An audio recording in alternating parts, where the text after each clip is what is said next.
ပတ်တန်လေးကိုပေါ့နော်ဒီရဲ့ diagram ပတ်တန်လေးကိုလက်တွေ့ထုတ်ပြမှာပဲဖြစ်ပါတယ်ရှင်အရင်ဆုံး material လေးကနေစမယ်ပေါ့နော် material ဆိုတော့အားလုံးပဲသိတဲ့အတိုင်းဒီလိုအဝိုင်းလေးပေါ့နော်ဒီလိုအဝိုင်းလေးကနေစလိုက်ပါမယ်ဒီမှာကြည့်ပေးပါပေါ့နော်ဟုတ်ပါဒါဆိုရင်ဒါ queen ရှင်လေးရပါပြီ queen ရှင်လေးပြီးသွားရင်ကျမတို့ကဘာထိုးမလဲဆိုတော့ဒီမှာပြထားတဲ့အတိုင်းပဲနော်ဒီမှာပြထားတဲ့အတိုင်းပဲ2 4 6 8ခုပေါ့ခုမီ8ခုထုံးပေါ့တိုင်တို8ခုထိုးပါမယ်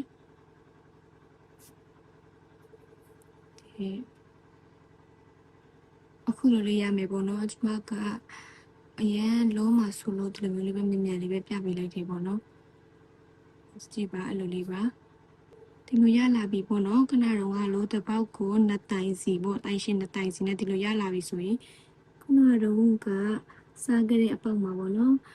တချို့လည်းနားလေးမှာမချိတ်တုံးတယ်ညီမကျတော့မတုံးတော့ဘူးပေါ့နော်တုံးချင်လည်းရတယ်ပေါ့နော်ဒီလိုမျိုးလေးရသွားမယ်ပေါ့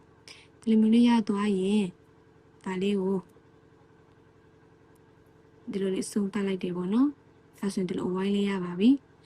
တချို့ကျတော့လည်းဒီနားလေးမှာဖြတ်ပလိုက်ပါတယ်ဒါကတော့တစ်မျိုးပေါ့နော်ဒီမှာကတော့ဒီလိုမလုပ်ဘဲနဲ့တနည်းနဲ့ဒီလိုဆက်ပါမယ်ဘာလို့ဆိုညီမချီအယုံချင်းချင်တဲ့အတွက်ကြောင့်ပါညီမကျအပြာရောင်လေးပေါ့နော်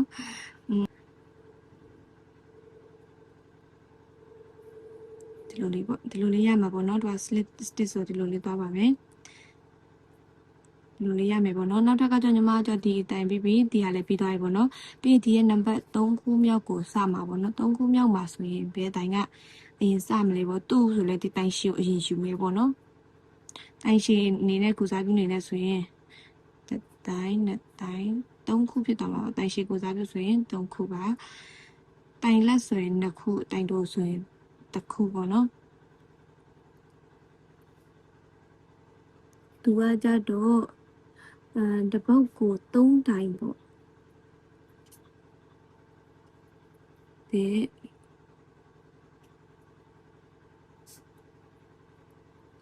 နဲ့3တိုင်ပါဒီလို3တိုင်ပေါ့နော်ပြီးရင်နောက်ထပ်ကဖွမီ3ခုပါဖွမီ3ခုပါဒီမှာပေါ့နော်ပြထားပေးတာကြတော့ဒီမှာ1 2 3ခုပြင်သွားကြတော့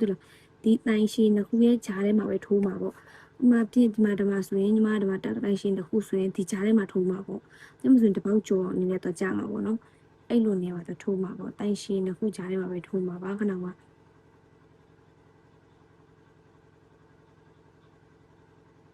ဖွမီ3ကပြီးရင်တပေါက်ကျော်ပြီးရင်တိုင်ရှိ3ခုကိုထိုးမယ်ပြီးရင်ဖွမီ3ကအဲ့လိုနည်းနဲ့ထိုးရမယ်ပေါ့နော်နောက်တ round ပြီးသွားပြီပေါ့နော်တ round ပြီးသွားပြီဆိုရင်နောက်မှာခဏတော့ကညီမတို့ကဒီရဲ့တတိယမြောက်ပေါ့ဒီနေ့3ခုမြောက်ပေါ့နော်အဲ့3ခုမြောက်မှာဆိုရင်သူကဘယ်လောက်ထိရှိရမလဲဆိုရင်2 4 6 8ခုပေါ့ဒီလိုမျိုးပေါ့နော်ဒီလိုမျိုးအစုလေး8ခုရှိရပါမယ်အဲ့ဒါမှသူကတန်လေးကဘလို့လာမှာပေါ့နော်ဒါခဏတော့ကပေါ့နော်ဒီမှာကြည့်လိုက်1 2 3ခုမြောက်မှာဆိုရေးကြည့်လိုက်ရင်8ခုရှိပါတယ်8ခုရှိတဲ့အတွက်ကြောင့်မလို့ရေးကြည့်မယ်နော်2 6 8ခုရှိတော့တော့ပုံစံလေးကြွရတယ်ပေါ့နော်ဘလို့လာတယ်ပေါ့လေအဲဆိုတော့ပုံပွင့်ပုံလေးအယောင်လာသွားအောင်လို့အယောင်လေးကိုချိန်လိုက်မယ်ပေါ့နော်လူနာကြတော့ကာလာဒီအိုရီအရင်မကျွမ်းတဲ့အတွက်ကြောင့်မလို့ကာလာဆက်တာတော့တိတ်မလောက်ဘူးပေါ့နော်ကျွမ်းတဲ့လူတွေကတော့ကာလာလေးကိုလှလေးဆက်ကြပါရှင်ဇုံတွားကြဒီမှာကြည့်လိုက်ပြင်တွားကြဒီဖွင့်ပြီး3ခုအောက်ကြားပေါ့ဒီလို space အကြီးကြီးထဲမှာပဲတိုင်တော်မှပဲတိုင်ရှည်ပေါ့နော်တိုင်ရှည်9ခုထိုးမယ်ပေါ့နော်ဆိုရင်ပထမကိုစားပြတိုင်ရှည်ကိုစားပြဒါကြတော့ရှင်ဆွဲ3ခုပြီးတော့ပြီဆိုရင်သူက2ခုကြားထဲမှာဘာမှမချဘူးနောက်ဆုံးတစ်ခုတော့ကိုစားပြဆိုရင်တစ်ခုတော့ထိုးတိုင်ရှည်တစ်ခုတက်ဟုတ်ပြီဒါနောက်ဆုံးတစ်ခုနောက်ဆုံးပေါက်ဖြစ်လာနိုင်မယ်ဒီကနေလို့စမယ်ပေါ့နော်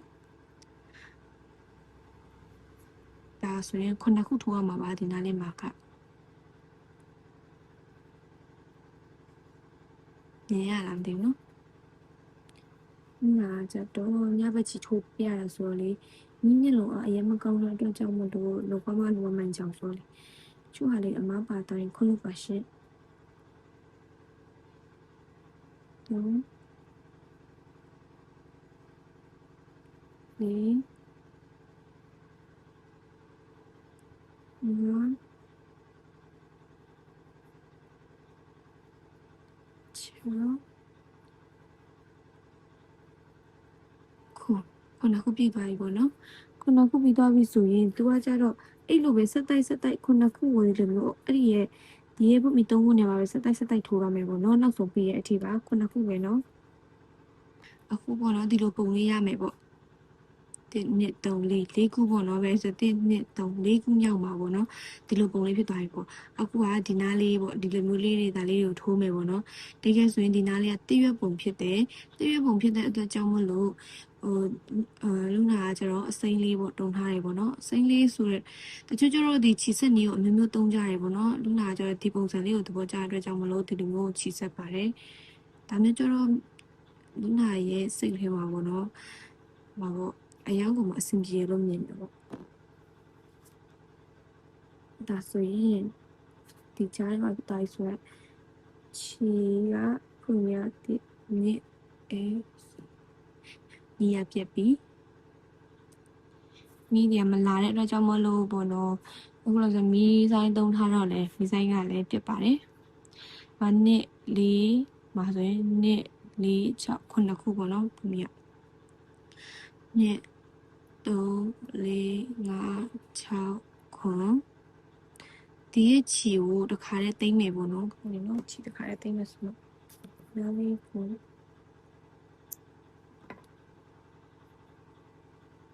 အပြီးရင်ဒီရဲ့ဒီလိုနေရာပေါ့တွေ့လားမသိဘူးဒီလိုမျိုးအပေါက်ကျဲတဲ့နေရာဥမာဒီနားမှာပေါ့နော်ဒီရဲ့အပေါက်ကျဲတဲ့နေရာဒီအပေါက်ကျဲတဲ့နေရာပေါ့ခဏကခုဆက်တယ်အဲ့နားမှာတိုင်ရှိတစ်ခေါက်လာထိုးမယ်ပေါ့နော်တိုင်ရှိတစ်ခုပြပြီးဒန်ယာဂရပတ်တန်ကိုစပ်ဖက်မဲ့လို့ဆိုရင်ဒီလိုနေရာဆိုကြောင်တတ်တယ်ဒါဆိုဘာပြောချင်တာလဲဆိုရင်သူကကျတော့1 4 6 8ခွန်ပေါ့ခုနှစ်ခုရှိရဆိုတဲ့ဥစ္စာကိုသူကပြပေးချင်တာပေါ့နော်ခုမိခုနှစ်ခုတကယ်ဆိုဒီနေရာကကျတော့ဒီနှစ်ခုနဲ့ဆက်မှာနော်ဒီအပေါ်နဲ့ဆက်တာမဟုတ်ဘူးနော်ဒါလေးကကျတော့ပြတာပါအစွဲနံပါတ်ခုနှစ်ခုပေါ့နော်1 2 3 4 sorry 4 5 6ခု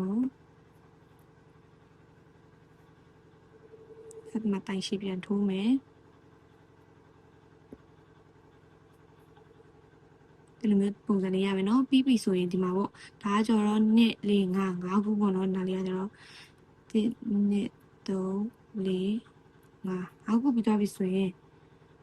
အဲ့နာမှာကနာကကြတော့တခုမှတာတာကအဲ့နာမှာတိုင်ရှည်လေးထိုးလိုက်ရင်ရပါတယ်အဲ့ဒါကိုဖုန်မီနဲ့တော့ဆက်ထားတယ်ပေါ့နော်ရတယ်ဒီလိုလေးပဲရတယ်ပေါ့တော့ဖုန်မီနှစ်ခုနဲ့ဒီလိုလေးပဲလုပ်လိုက်လည်းရတယ်ပေါ့နော်ဒီကတော့ဒီနာမှာကကျတော့ဒီလိုမျိုးပုံစံဖြစ်ရမှာပေါ့အဲ့ဒါကမားရေးထားတာပေါ့နော်အဲ့လိုပါပဲတစ်ခါကြိုက်ရင်လည်းကြောင်ကြောင်တော့လည်းရေးတတ်ပါတယ်ဒီ3 4 5 6ဆို6ခုဖြစ်သွားပြီ6ခုဆိုရင်နောက်ထပ်တစ်ခုပတ်တန်ကိုကြည့်လိုက်ပါသူကဒီအလဲမှာပြီးတော့ရင်ဒီဘက်ကိုဆိုရင်တိုင်ရှိပြန်ဆွဲမယ်ပေါ့နော်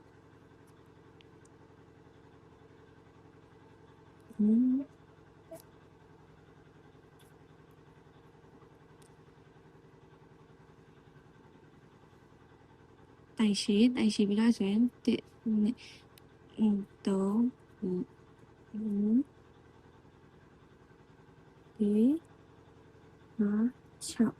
6ခုပေါ့နော်6ခုပြီးမှတိုင်ရှင်တော့တစ်ခေါက်ပြန်ဆွဲမယ်ဒါပြီဆိုရင်ဒီမှာကြည့်ပါ2 4 5ခုပေါ့နော်အဲ့5ခုတွက်ရေးမယ်1 2 3 4 5ဒီလိုမျိုးပုံစံလေးပေါ့နော်တစ်ဖက်ကိုကြည့်လိုက်ပါဒီလိုပုံစံလေးကို4 ဘက် 4 နဲ့ရမှာပေါ့အဲ့လိုမျိုးဒီလိုလေးရမှာပါတစ်ချက်ကြည့်ပေးပါအဲ့ဒါကိုဒီအဆုံးထိထိုးရပင်ရည်ပေါ့နော်ပလေးရတော့အစင်းရောင်လေးတက်ပြီးတဲ့အချိန်လေးပေါ့နော်ဒီလိုချီပူလေးတွေကခဏကြင်သိမ်းပါမယ်ဒီလိုမျိုးလေးပေါ့ဒါကတော့အစင်းရောင်လေးတက်ပြီးတဲ့အချိန်လေးပေါ့နော်နောက်ထပ်အခုကဒီထိပြီးတော့ဆိုတော့ဒါနောက်ဆုံးအစင်းလာပါမယ်နောက်ဆုံးအစင်းပေါ့နော်ဆုံးအစင်းကိုကကျမက ဒီခရမ်းလေးနဲ့ကုတ်လိုက်မယ်ပေါ့နော်လာမလားမသိဘူးရှိထားတဲ့အရောင်နဲ့ဆက်ပါမယ်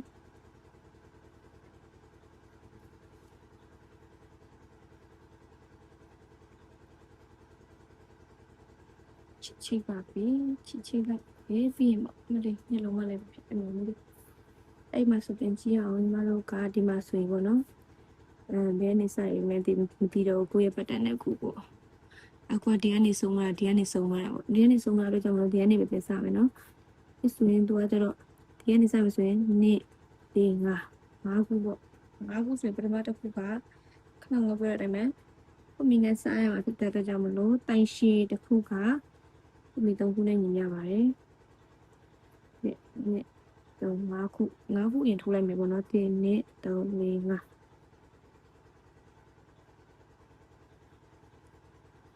နေရလာမသိဘူးနော်ဒီ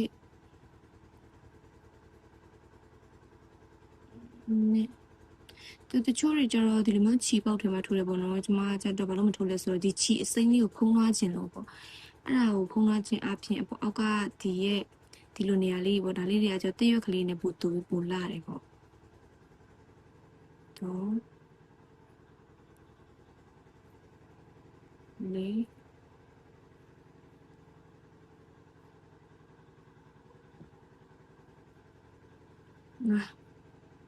5ခုပြီးသွားပြီပေါ့နော်5ခုပြီးသွားရင်ဒီမှာအလုံးလေးတစ်လုံးပါပါတယ်အဲ့အလုံးကဖူမီတစ်ချက်ပါအလုံးလေးအဲ့လိုမျိုးလေးပါရင်ဖူမီကိုပဲပြောတာပေါ့နော်ဒီမှာမဟုတ်ပါဘူးခရီးပတ်တန်မဲ့ကြီးပါအဲ့လိုအလုံးလေးပါရင်အဲ့ဒါလေးကဖူမီပါအဲ့အလုံးလေးမှာအမေတိတိဆိုရင်အဲ့ဒါရှက်ကိုဆိုလိုတာပါဒါပြီးတော့ပြီဆိုရင်နောက်ထပ်ကဒီမှာတိုင်ရှည်3ခုမှာတိုင်ရှည်3ခုကဒီရဲ့အပေါက်ကြီးထဲမှာထိုးမှာပါဒီ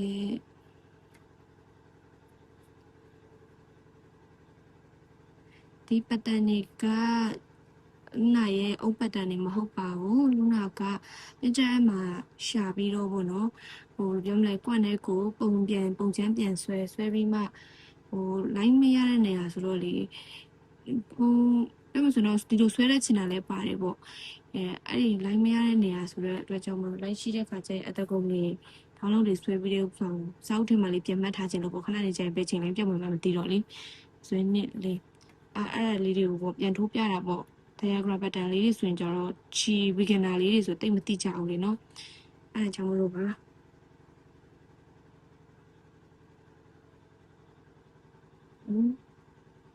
ပြောရအောင်လည်း beginner အစင်းတော့ပဲရှိတာပါလူနာလည်းဒါတော့မန်တိုင်းဝန်ခံခြင်းပါပေါ့နော်လို့တကယ်ပတ်တန်အကြီးတွေဆိုရင်လူနာလည်းတိတ်မကင်နိုင်ပါဘူးဒီ